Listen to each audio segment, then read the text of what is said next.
Hello friends, today our discussion will continue with velocity time graph. As per the problem, the data given us, the acceleration of the particle is given as 5 meter per second square. Then the time taken is given as 10 seconds.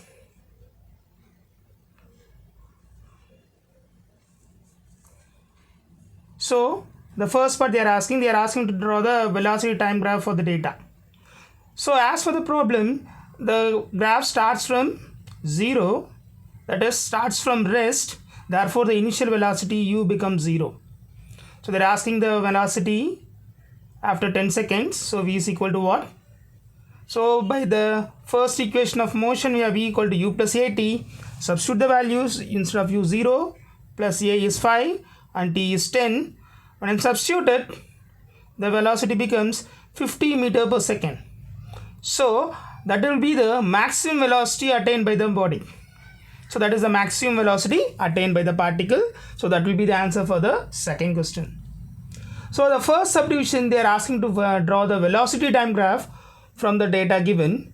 So I am plotting out the graph. So they are given the value starts from 0 to 14 seconds. It starts almost. So you can see as for the problem from rest, for 10 seconds it is moving, then for constant for nearly 4 seconds and slows down for 5 seconds. So altogether when you add, the timing is for 19 seconds. That's what I have written here.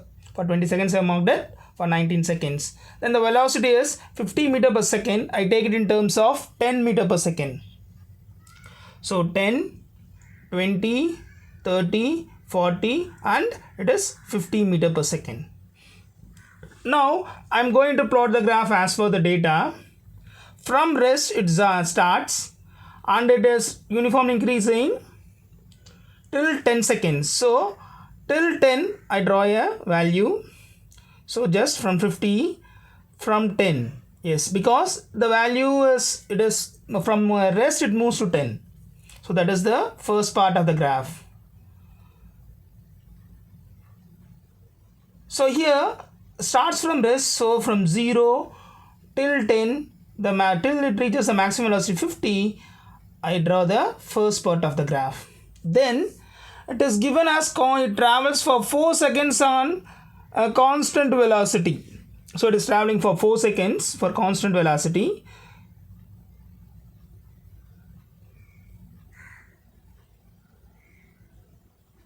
So 10 to 12, 2 and 12 to 14. So for 4 seconds I marked it. That will be constant. When I'm telling us constant velocity, it is parallel to the time axis. Then later it slows down to 5 seconds. So 14 plus 5, it is 19. So till 19 it is descending down. So this will be the first question's answer. This is how you have to draw the velocity time graph. The second part is what is the maximum velocity, we discussed it. And the third part is what is the distance attained or traveled during the period of acceleration. That is, they are asking what is the distance. So distance can be calculated by the area under that particular triangle. So here I am just to make it clarified, A, OA, B, C. So it is, I am drawing the triangle. So this I take it as D and that part I take it as E. So now the triangle is OAD. So the area of the triangle OAD. That is nothing but half into base into height. So the value will be half into, the base value is 10 minus 0. So it is 10 minus 0 and the height value is here on 50. So 0 and 50. So it is 50 minus 0. That is final minus initial.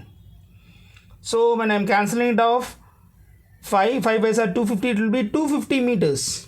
So that will be the distance travelled in the acceleration part. That is 250 meters. Now we are going for the retardation part. Retardation means the curve is coming down. That is, will be along the curve. BC is the retardation part. So from B to C, the curve descends. So now I am marking it. So initial velocity will be So it is 50 will be v1, 0 will be v2. Now I am marking the path. So acceleration is given by, for graph it is v2 minus v1 by t2 minus t1. So for v2 I take it as, v2 is at the origin, so I take it as 0, 0 minus 50, that is the maximum velocity attained, because now it is decreasing. 50 by t2 is 19 minus 14. So it is minus 5. Since retardation, the answer will be negative.